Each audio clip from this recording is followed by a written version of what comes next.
Hello movie barfs and welcome back to the channel. When it comes to Hollywood boxing, the movies Rocky and Raging Bull are some of the most well-received ones by audiences. And if you've ever wanted to see the titular characters of those two films go head-to-head, well, Grudge Match is the closest thing you'll ever get. I must confess that at the outset, the movie looked about as ridiculous as can be, as if the producers were trying to squeeze out every last bit of cash from two past their prime actors. I mean, both De Niro and Stallone could be granddads at the time, with De Niro being 70 years old at the time of filming, while Stallone at 67.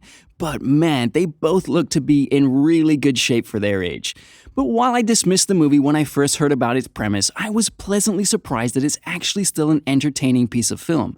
It's no Rocky or Raging Bull, but it still had a lot of heart in it. And it's not just from the appeal of seeing Stallone back in the ring after he said he was done with the Rocky franchise for good.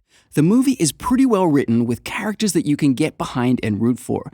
A common theme you see in boxing movies is that the main character dominates the screen time, while his opponent gets put on the back burner in terms of character development. But not so for Grudge Match. In this movie, both opponents get equal screen time and focus and are properly developed before their eventual showdown in the ring. It's like The Departed of boxing movies, so to speak, in terms of its balanced character development. The movie begins with a commentary flashback in which we learn the gist of our two main characters. Stallone plays Henry Razor Sharp, a boxer from Philadelphia who has some stark parallels to another boxing icon that made Stallone famous.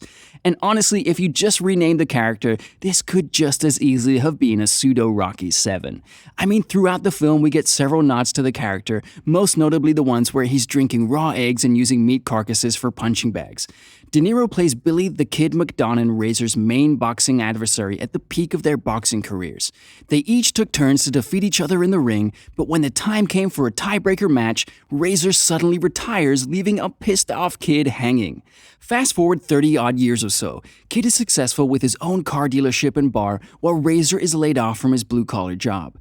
They both get hired to provide motion capture for a video game with their characters, but eventually their past conflict gets the better of them, and they end up having an all-out brawl in the studio.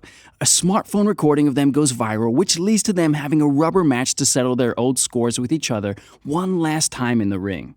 The main thing I appreciate about this film is that it has a lot more depth to their characters than your typical boxing film. It's not like the common trope of one fighter fighting another and loses, and then trains harder to win in a rematch at the end. The appeal of Grudge Match comes from its characters and their relationships with one another. It's more of a soap opera with boxing as just a backdrop. Razor is the guy you root for from the start, the underdog who got dealt a crappier hand at life. He lost his boxing wealth, a sad reality for many athletes in real life, and is working as a factory laborer. He comes home to an empty house with no TV, cable, or internet, and he eats canned tuna and overripened bananas because it's affordable.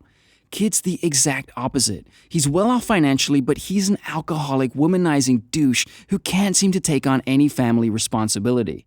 But while Razor is clearly the more likable of the two, eventually we get more attached to Kid as well, as he matures past his self-centered and superficial personality.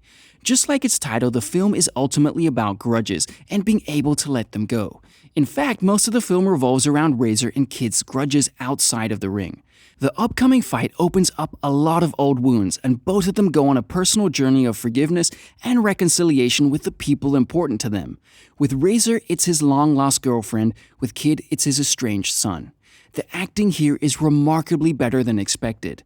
The main actors could have just phoned it in and relied on the success of their past characters to carry them, but not so here. If you thought Stallone can't act or De Niro can't do comedy, this movie will change your mind. Even the obligatory training montage is fun to watch for a couple of senior citizens trying to get in shape, and I enjoyed the fact that the film was self-aware of the silliness of its premise, that it finds a way to be self-deprecating at times. The final fight was nothing spectacular, and while the ending was cheesy, it was still pleasantly surprising. It drives home the point that sometimes winning isn't the only important thing in life. Overall, Grudge Match was a pleasant surprise and not too bad of a boxing film. It's well written with developed characters strewn together in a conflict that's just as engaging in and out of the ring. It's not going to be anyone's favorite of all time, but it still does work as a lighthearted comedy with some drama thrown in. Thanks for watching, subscribe if you're new, and I'll see you next time.